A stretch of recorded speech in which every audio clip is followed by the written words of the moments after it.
ಮನುಷ್ಯ ಎಷ್ಟು ಪಾಪಕರ್ಮಗಳು ನಮ್ಮಿಂದ ಆಗ್ಯಾವ ಹೇಳಿ. ನಮಗರಿತೋ ಅರಿಯದೆಯೋ ಎಷ್ಟು ಪಾಪಕರ್ಮಗಳು ನಮ್ಮಿಂದ ಘಟಿಸ್ಯಾವ ಇಲ್ಲ.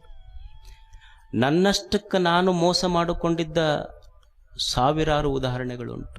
ನನ್ನ ಆತ್ಮವಂಚನೆ, ನನ್ನ ಆತ್ಮ ಹೇಳಿದ ಈ ಕಾರ್ಯ ತಪ್ಪು, ಇದು ಪಾಪ ಅಂತ ನನ್ನ ಮನಸ್ಸು ನನಗೆ ಹೇಳಿದರೂ ಸಹಿತ ಅದನ್ನು ಮೀರಿ ಮಾಡಿದ ಪಾಪ ಕರ್ಮಗಳೆಷ್ಟು. ನನ್ನ ಕೈ ಹಿಡಿದ ಧರ್ಮ ಪತ್ನಿಗೆ ನಾನು ಸುಳ್ಳು ಹೇಳಿ ಪಾಪ ಮಾಡಿದ ಕೆಲಸಗಳೆಷ್ಟು ಹೇಳಿ. ನನ್ನ ಹೊಟ್ಟೆಯಲ್ಲಿ ಹುಟ್ಟಿದ ಮಕ್ಕಳಿಗೆ ನನ್ನಿಂದಾದ ಮೋಸ ಕಾರ್ಯಗಳು ಎಷ್ಟು ಲೆಕ್ಕವಿದೆನಾ? ನನ್ನನ್ನು ನಂಬಿದ ಸ್ನೇಹಿತರಿಗೆ, ನನ್ನನ್ನು ನಂಬಿದ ಬಂಧು ಬಾಂಧವರಿಗೆ, ನನ್ನನ್ನು ನಂಬಿದ ಸಮಾಜಕ್ಕೆ ಅಷ್ಟೇ ಅಲ್ಲ, ನನಗೊಂದು ಈ ಜೀವನವನ್ನು ಕೊಟ್ಟು ಸುಂದರವಾಗಿ ಬದುಕು ಅಂತ ಹೇಳಿದ್ದನಲ್ಲ, ಆ ದೇವನಿಗೂ ಸಹಿತ ನಾನು ಮೋಸ ಮಾಡಲಿಕ್ಕೆ ಹಿಂದೆ ಮುಂದೆ ನೋಡಿಲ್ಲ. ಒಂದೇ ಎರಡೇ ನೂರೇ ಎಷ್ಟು ಸಾವಿರ ಪಾಪಕರ್ಮಗಳು ಈ ದೇಹದಿಂದ ಘಟಿಸಿದ್ವಲ್ಲ. ಮತ್ತಿಷ್ಟು ಪಾಪಕರ್ಮಗಳನ್ನು ಮನುಷ್ಯ ಮಾಡ್ತಾನಲ್ಲ, ಆವ ಬಲವಿಡಿ ದಖಿಳ ದುರಿತವನ್ನೆಸಗು ಮಾಜದುಸಿರಲೆ ಮಾನವ. ಯಾವ ಬಲ ಐತಪ್ಪ ಇಷ್ಟು ಪಾಪ ಕರ್ಮಗಳನ್ನು ಮನುಷ್ಯ ಮಾಡ್ತಾನಲ್ಲ? ಯಾವ ಬಲ ಇಟ್ಟುಕೊಂಡು ಮಾಡ್ತಾನ ಹೇಳಿ? ಯಾವ ಬಲ ಇವನಿಗಿರ್ಬೋದು? ಏನು ಸಾವಿಲ್ಲಂತ ತಿಳ್ಕೊಂಡನ? ಯವನ ಸೀಮೆ ತೆಗೆದುದೆ ಏನು? ಈಗ ನೀವು ಹಳ್ಳ್ಯಾಗ ಪ್ಲಾಟ್ ಮಾಡ್ತೀರಿಲ್ಲ, ಈಗ ಇದು ಸ್ಮಶಾನ ಇರ್ತೈತಿ. ಸ್ಮಶಾನ ಊರು ಬೆಳೆದ ಕೂಡಲೇ ಸ್ಮಶಾನ ಪ್ಲಾಟ್ ಮಾಡ್ತಾರೆ, ಮತ್ತು ಅದಕ್ಕೆ ಹೊಂದಕ್ಕೆ ತೊಗೊಂಡು ಹೋಗ್ತಾರೆ. ಹಂಗ ಯಮನ ಜಾಗ, ನಮ್ಮನ್ನೇನು ಕರ್ಕೊಂಡು ಹೋಗು ಯಮನ ಜಾಗ ಐತೆಲ್ಲ, ಅಲ್ಲೇನು ಜಾಗನೇ ಇಲ್ಲ, ಎಲ್ಲ ಪ್ಲಾಟ್ ಮಾರಿ ಬಿಟ್ಟಾರ, ನಾವು ಆರಾಮಿರ್ಬೋದು ಅಂತ ತಿಳ್ಕೊಂಡು ಏನು ಯಮಧರ್ಮ ಐತೆಲ್ಲ, ಮೃತ್ಯು ದೇವತೆ ಏನು ಬುದ್ಧನ ಹತ್ರ ಹೋಗಿ ಮತಾಂತರಗೊಂಡು ನಾನು ಸನ್ಯಾಸಿಯಾಗಿ ಕರುಣೆ ಬಂದೈತೆ ಅಂತ ಹೇಳ್ಯಾನ? ನಾವು ಏನ್ರ ನಿಮಗೆ ಏನು ಲಂಚ ಕೊಟ್ಟರೆ ಯಮಭಟ್ರು ಬಿಡ್ತಾರೆ ಅಂತ, ಸ್ವಲ್ಪ ಒಂದು 100 ರೂಪೀಸ್ ತಗೋಪ್ಪ ಬಿಟ್ಟು ಬಿಡು ನಮಗಂತ ಹೇಳಿದ್ರೆ ಬಿಡ್ತಾರೇನು ಅವ್ರು? ಏನಾರ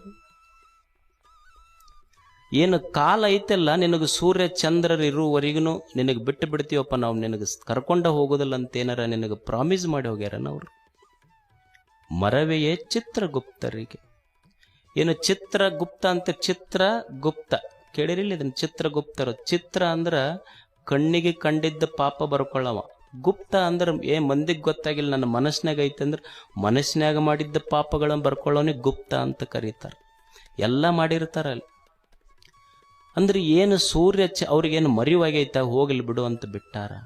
ಇಷ್ಟು ಪಾಪ ಮಾಡ್ತೀವಲ್ಲ, ಯಾವ ಬಲ ಹಿಡಿದುಕೊಂಡು ಮಾಡುವುದು ಮನುಷ್ಯ? ಬಿಡ್ತಾರ ನಮಗೆ? ಸಾವು ಬಂದಾಗ, ಮನುಷ್ಯನಿಗೆ ಸಾವು ಬಂದಾಗ ಬದುಕದೆ ಉಳಿಲಿಕ್ಕೆ ಸಾಧ್ಯ ಐತೇನೆ ಹೇಳಿ? ಯಾವ ಅಲೋಪತಿ ನಡೆಯಂಗಿಲ್ಲ, ಹೋಮಿಯೋಪತಿ ನಡೆಯಂಗಿಲ್ಲ, ನೆಚುರೋಪತಿ ನಡೆಯಂಗಿಲ್ಲ, ಟೆಲಿಪತಿ ನಡೆಯಂಗಿಲ್ಲ, ತಿರುಪತಿನೂ ನಡೆಯಂಗಿಲ್ಲ. ನೀ ಅಲೋಪತಿ, ಹೋಮಿಯೋಪತಿ, ನೆಚುರೋಪತಿ, ಟೆಲಿಪತಿ, ತಿರುಪತಿ, ಅವ ಪಶುಪತಿ ಅಂತಾನ, ನೀ ಬಹಳ ಕಿತಾಪತಿ ಅದಿ, ನಿನಗೆ ನಾಪತಿ ಮಾಡೋ ಮಟ್ಟ ಬಿಡುದಿಲ್ಲ ನಂತರ.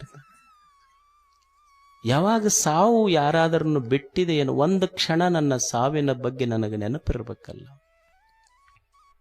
ಒಬ್ಬ ಯಮ ಬಂದು ಅವನಿಗೆ ಹೇಳದ್ನಂತ, ನೋಡಪ್ಪ ನಿಂದು ಇಂಥ ಡೇಟಿಗೆ ನಿಂದು ಮುಗಿದ್ಬಿಟ್ಟೈತಿ, I will take you with me, ನನ್ನ ಜೊತೆಗೆ ಬರ್ಬೇಕು, ನಿಂದು ಟೈಮ್ ಮುಗ್ದೈತಿ ಇವತ್ತು. ಅವ ಅಂದಿಲ್ರಿ, ಸ್ವಲ್ಪ ನಮ್ಮ ಭಾಳ ಕೆಲಸ ಅದಾವ, ಸ್ವಲ್ಪ ಅವಕಾಶ ಕೊಡ್ರಿ ಇನ್ನೊಂದು ಸ್ವಲ್ಪ. ನೋ ನೋ ನೋ ನಿಮ್ಮಲ್ಲಿ ಮನುಷ್ಯರೊಳಗೆ ಅದು, ನಮ್ಮಲ್ಲಿ ಅದರ ಸಾಧ್ಯನೇ ಇಲ್ಲ ಅಂದವು. ಡೇಟ್ ಮುಗ್ದ ಬಿಟ್ಟೈತಿ, ಕರ್ಕೊಂಡ ಹೋಗ್ತೀನಿ ನಿನಗೆ. ಅವಾಗ ಅವ ಅಂದ, ಇವ ಬಿಡುದಿಲ್ಲ, ಏನು ಮಾಡಿ, ಸ್ವಲ್ಪ ಕೂಡ್ರಿ ಒಂದು ಸ್ವಲ್ಪ ಹಾಲ್ಗೆಲ್ಲಿ ತಂದು ಕೊಡ್ತೀನಿ ಅಂತ ಯಮನಿಗೆ ಹೇಳಿ ಇವ ಹಾಲು ತಂದು ಕೊಟ್ಟ ಮನುಷ್ಯ.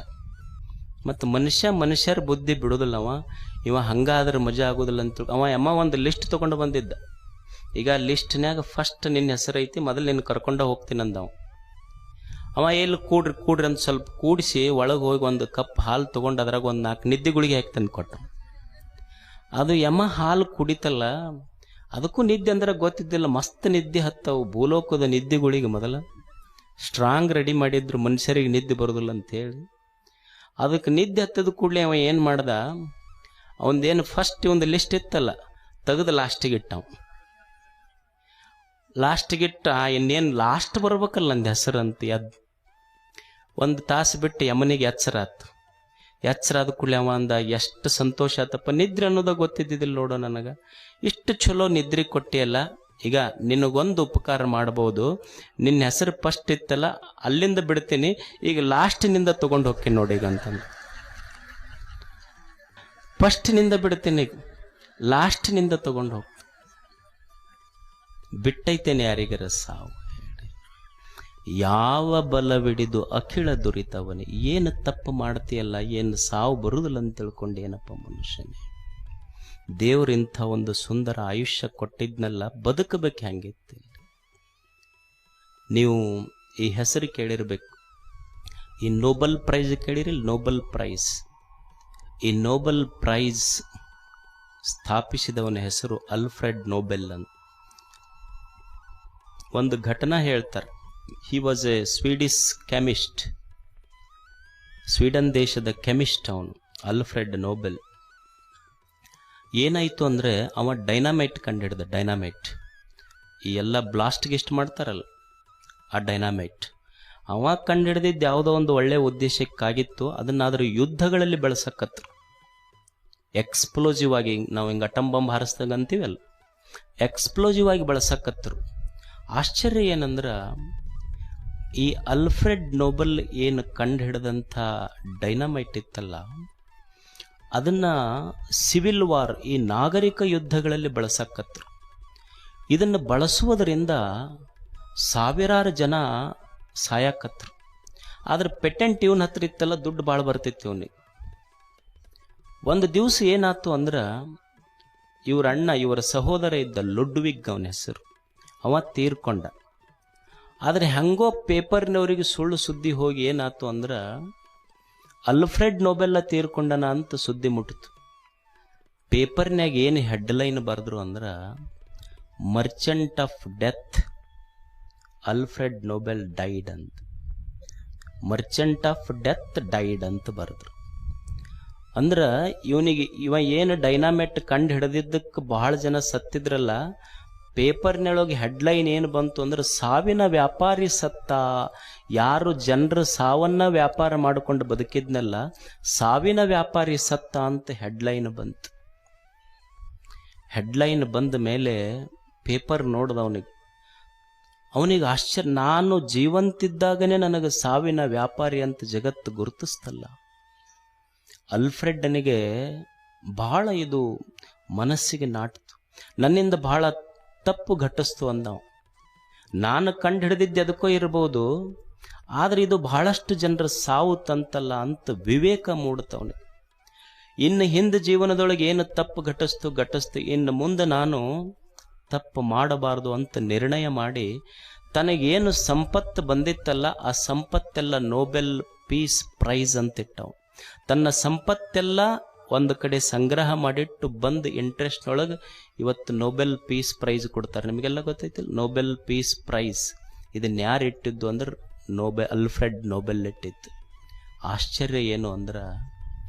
ಆಶ್ಚರ್ಯ ಏನಾಯ್ತು ಅಂದ್ರೆ, ಹಿಂದೆ ಅವನ ಒಂದು ವಿವೇಕಶೀಲ ಪ್ರಜ್ಞೆಯ ಕೆಲಸ ಏನು ಮಾಡಿತು ಅಂದ್ರೆ, ಇವತ್ತು ಮದರ್ ಥೆರಿಸಾ ಅಂತವರು, ದಲೈ ಲಾಮಾನ್ ಅಂತವರು ನೋಬೆಲ್ ಶಾಂತಿ ಪುರಸ್ಕಾರಗಳನ್ನು ಪಡೆದ್ರು. ಯಾರಿಗೆ ಜಗತ್ತು ಒಂದು ಪ್ರಜ್ಞೆ ಒಮ್ಮೆ ಕೆಲಸ ಮಾಡಿತು ಅಂದ್ರೆ, ಯಾವನಿಗೆ ಹಿಂದ ಸಾವಿನ ದೂತ ಅಂತ ಜಗತ್ತು ಕರೆದಿತ್ತಲ್ಲ, ಅವನಿಗೆ ಇವತ್ತು ಶಾಂತಿ ದೂತ ಅಂತ ಕರೀತಲ್ಲ. ಇದು ವಿವೇಕದಿಂದ ಸಾಧ್ಯ ಅಷ್ಟೆ. ಮನುಷ್ಯ ವಿವೇಕದಿಂದ ಇದನ್ನು ಅರಿತುಕೊಳ್ಳಬೇಕಾಗ್ತೈತೆ ಅಷ್ಟೆ. ಅದಕ್ಕೆ ದೇವರೇನೊಂದು ಆಯುಷ್ಯ ಕೊಟ್ಟಾನ, ಇದರೊಳಗೆ ಒಳ್ಳೆಯ ಕೆಲಸ ಮಾಡಿ ಹೋಗಬೇಕು. ಅದಕ್ಕೆ ನಿಜಗುಣ ಶಿವಯೋಗಿಗಳಂತಾರೆ, ಅವರು ಷಟ್ ಶಾಸ್ತ್ರಗಳನ್ನು ಬರೆದ್ರು. ಅದರಲ್ಲಿ ಮೊದಲನೆಯ ಗ್ರಂಥ ಕೈವಲ್ಯ ಪದ್ಧತಿ. ಅದರೊಳಗೆ 5 ಸ್ಥಳಗಳು. 5 ಸ್ಥಳದ ಮೊದಲನೆಯ ಸ್ಥಳ ಶಿವಕಾರುಣ್ಯ ಸ್ಥಳ. ಆ ಸ್ಥಳದ ಮೊದಲನೆಯ ಪದ್ಯದ ಮೊದಲ ಸಾಲ ಏನು ಹೇಳ್ತಾರಂದ್ರೆ, ದುರಿತ ಕರ್ಮವನ್ನೊಲ್ಲದಿರು ಪುಣ್ಯವನ್ನೇ ಮಾಡು.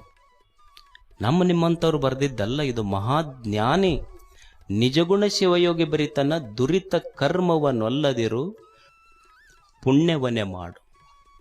ನೀವು ಅನ್ಬೋದು, ಅಲ್ರಿ ಏನು ತಪ್ಪೈತ್ರಿ ದುರಿತ ಕರ್ಮ ಮಾಡಿದ್ರೆ, ಕೆಟ್ಟ ಕೆಲಸ ಮಾಡಿದವ್ರು, ಲಂಚ ಗಿಂಚ ತೊಗೊಂಡವರು ಎಷ್ಟು ಆರಾಮ್ ಮನೆಗಿನಿ ಹಾಕಿಸ್ಕೊಂಡು ಕಾರ್ ತೊಗೊಂಡು ಎಷ್ಟು ಚಲೋ ಆರಾಮದಾರ, ನಮ್ದೇನು ಹಿಂದೆ ಕಿತ್ತಲಾಗಲಿಲ್ಲ, ಮುಂದಕ್ಕೆ ಬೇಲೆ ಆಗಲಿಲ್ಲ ಅಂತ. ಏನು ಹಂಗೆ ಸಂಸ್ಕೃತ ಶ್ಲೋಕ ಹೇಳ್ದಂಗೆ ಹೇಳ್ತಾರೆ, ಪಟ್ ಪಟ್ ಹಿಂದಕ್ಕೆ ಹಿತ್ತಲಾಗಲಿಲ್ಲಂತ, ಮುಂದಕ್ಕೆ ಬೇಲೆ ಆಗಲಿಲ್ಲ ಅಂತ. ಯಾಕೆ ತಪ್ಪು ಕೆಲಸ ಮಾಡಬಾರ್ದು ಮನುಷ್ಯ? ನೀವು ನೋಡಿ, ದೇವರು ಇದೊಂದು ಅದ್ಭುತ ಜೀವನ ಕೊಟ್ಟ. ಇದು ಎಷ್ಟು ಕಿಮ್ಮತ್ತಿ ಅಂದ್ರೆ ನೀವು ಕಿಮ್ಮತ್ತು ಕಟ್ಟಕ್ಕಾಗೋದಿಲ್ಲ. It is so valuable. ಈಗ ನೀವೊಂದು ಎಲೆಕ್ಟ್ರಾನಿಕ್ ಗೂಡ್ಸ್ ಅಂಗಡಿಗೆ ಹೋಗ್ತೀರಿ, ಒಂದು ಮೊಬೈಲ್ ತೊಗೊಂತೀರಿ. ಅದರೊಳಗೆ ಮೊಬೈಲ್ ತೊಗೊಂಡ ಮೇಲೆ ಅದರೊಳಗೊಂದು ಮ್ಯಾನ್ಯುವಲ್ ಇರ್ತೈತಿ. ಏನು ಮ್ಯಾನ್ಯುವಲ್ ಇರ್ತೈತಿ ಅಂದ್ರೆ, ನೀವು ಯಾವುದೇ ಎಲೆಕ್ಟ್ರಾನಿಕ್ ಗೂಡ್ಸ್ ತಗೊಳ್ರಿ, ಒಂದು ಮೊಬೈಲ್ ತೊಗೊಂಡ್ರೆ ಅದಕ್ಕೊಂದು ಪೇಪರ್ ಕೊಡ್ತಾರೆ, ಹೌ ಟು ಯೂಸ್ ಇಟ್. ನೀವೊಂದು ಕಂಪ್ಯೂಟರ್ ತಗೊಳ್ರಿ, ಅದನ್ನು ತಗೊಂಡ ಮೇಲೆ ಅದಕ್ಕೊಂದು ಮ್ಯಾನ್ಯುವಲ್ ಕೊಡ್ತಾರೆ, ಹೌ ಟು ಯೂಸ್ ಇಟ್ ಅಂತ. ನೀವು ಯಾವುದೇ ವಸ್ತುಗಳನ್ನು ಖರೀದಿ ಮಾಡ್ರಿ, ಒಂದು ಸಣ್ಣ ವಸ್ತು, ಅದೇನು ಮುರಿದು ಬೀಳುವ ವಸ್ತುವಿಗೆ ಹೌ ಟು ಯೂಸ್ ಇಟ್ ಅಂತ ಒಂದು ಮ್ಯಾನ್ಯುವಲ್ ಐತಿ. ಇಷ್ಟು ದೇವರು ಕೊಟ್ಟಿರುವಂತಹ ಅದ್ಭುತ ಈ ದೇಹ ಜೀವನಕ್ಕೆ ಹೌ ಟು ಯೂಸ್ ಇಟ್ ಅಂತ ನಿನಗೆ ಗೊತ್ತಿರದೆ ಇದ್ರೆ ಅದಕ್ಕಿಂತ ಕಡೆ ಆತಲ್ಲ ಮನುಷ್ಯನ ಜೀವನ. ಇದು ನಮಗೆ ಗೊತ್ತಿರಬೇಕು, how to use this body, mind and soul. ಹೆಂಗ ದೇಹ ಮನಸ್ಸು ಆತ್ಮಗಳನ್ನು ಮನುಷ್ಯ ಬಳಸ್ಕೋಬೇಕು ಅಂತ ಗೊತ್ತಿರಬೇಕಲ್ಲ. ಏನು ಕೊಟ್ಟಾನ ದೇವರು? ಜೀವನ ಅಂದ್ರೆ ಏನಿಲ್ಲ, 3 ವಸ್ತುಗಳ ನಿರ್ಮಾಣ ಇದು ಅಷ್ಟೇ. ಒಂದು ಮೈ,